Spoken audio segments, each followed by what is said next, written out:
ଆଉ ଏ ଜୀବନର କିଛି ବି ଲାଭ ନାହିଁ। ଏ ସଂସାରରେ ଜନ୍ମ ହେଇକି ଯା ନ ହେଇକି ସେଇଆ ଏ ଦଇବ। ତୁ କି ଲୀଳା ଖେଳୁଛୁ, କାହିଁକି ଆଣୁଛୁ, କାହିଁକି ନଉଛୁ ପ୍ରଭୁ?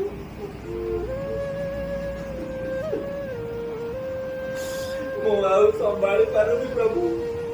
ଏ ଭାରକୁ କାନ୍ଧରେ ବହି ବହି ମୁଁ ଆଉ ଅସ୍ଥିର ହେଇଗଲିଣି ପ୍ରଭୁ। ମତେ ରକ୍ଷା କର। ସେ ଝିଅର କଣ ଭୁଲ ଥିଲା? 8 ବର୍ଷର ଝିଅ, ତାର କଣ ଭୁଲ ଥିଲା ପ୍ରଭୁ? ତାର କଣ ଭୁଲ ଥିଲା? କାହିଁକି ତାକୁ ଏ ପୃଥିବୀକି ଆଣୁଥିଲୁ? ଆଣି ସାରିଲା ପରେ ମାତ୍ର 8 ବର୍ଷ ପରେ ତାକୁ କଣ ପାଇଁ ନେଇଗଲୁ? ତା ମା ଜାଣିଛୁ, ତୁ ସିନା ବଡ ଦାଣ୍ଡରେ ବସି ଚକା ଆଖିର ସବୁ କିଛି ଦେଖୁଛୁ। ତା ମାକୁ ଟିକେ ଦେଖ, ତା ମାକୁ ଟିକେ ଦେଖ। ତା ମା କାଲୁଣୀଟେ, କିନ୍ତୁ ସେ ତା ଝିଅକୁ ହରେଇ ଏବେ କେତେ ଦୁଃଖ ପାଉଛି। ଗୋଟେ ମା ତା ଛୁଆକୁ ହରେଇ ସାରିଲା ପରେ ତା ହୃଦୟ କଣ ହୁଏ ଜାଣିଛୁ?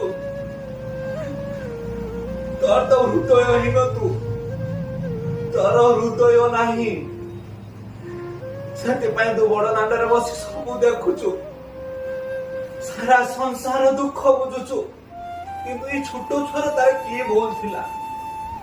ତାକୁ ଯୋଉମାନେ ବି ଏରମ କଷ୍ଟ ଦେଇଛନ୍ତି ପ୍ରଭୁ, ମୁଁ ତ ତାଙ୍କୁ ଦଣ୍ଡ ଦେଇପାରିବିନି। ତୁ ତ ସେ ବଡ ଦାଣ୍ଡରେ ବସି ସବୁ ଦେଖୁଛୁ, ସବୁ କରୁଛୁ। ତାଙ୍କୁ ଦେଇକି ଏମିତି ଭାବରେ ଦଣ୍ଡ ଦେ ପ୍ରଭୁ। ତାଙ୍କୁ ଏମିତି ଭାବରେ ଦଣ୍ଡ ଦେ ପ୍ରଭୁ। ସାରା ସୃଷ୍ଟି ତାଙ୍କୁ ଦେଖିବ ପ୍ରଭୁ। ଏ ଛୋଟ ଛୁଆର କି ଭୁଲ ଥିଲା ପ୍ରଭୁ? ମତେ ଏତିକି ମୋ ଆତ୍ମା ସହ୍ୟ କରିପାରୁନି ପ୍ରଭୁ। ତୁ ଜଗତର ନାଥ, ଜଗନ୍ନାଥ। କିନ୍ତୁ ସବୁ ସହିବି, କିନ୍ତୁ କଷ୍ଟ କାହାରି ସହ୍ୟ କରିପାରିବେନି। ଏ କଷ୍ଟ ଦେଖି ମୋ ଆତ୍ମା ସହ୍ୟ କରିପାରିଲାନି। ତାର ମାର ଯୋଉ କଷ୍ଟ ଦେଖି, କାନ୍ଧଣା, ତା ଭଉଣୀର ଯୋଉ କାନ୍ଧଣା ଦେଖି, ପ୍ରଭୁ ତୁ ଯଦିକା ସାରା ସଂସାରକୁ ଚଲଉଥିବୁ, ତାହେଲେ ଏ କଷ୍ଟର ତୁ ଠିକ ଉତ୍ତର ଦବୁ ପ୍ରଭୁ। ତତେ ତ ସମସ୍ତେ ମାନନ୍ତି, ଜଗତର ନାଥ, ଜଗନ୍ନାଥ। କଣ କରିବି ମୁଁ? ଆଉ କଣ କହିବି ପ୍ରଭୁ? ତୁ ତ ସବୁ ବୁଝିବୁ, ସବୁ କରିବୁ। ତା ମାର ଦୁଃଖ ଟିକେ ବୁଝିବୁ ପ୍ରଭୁ।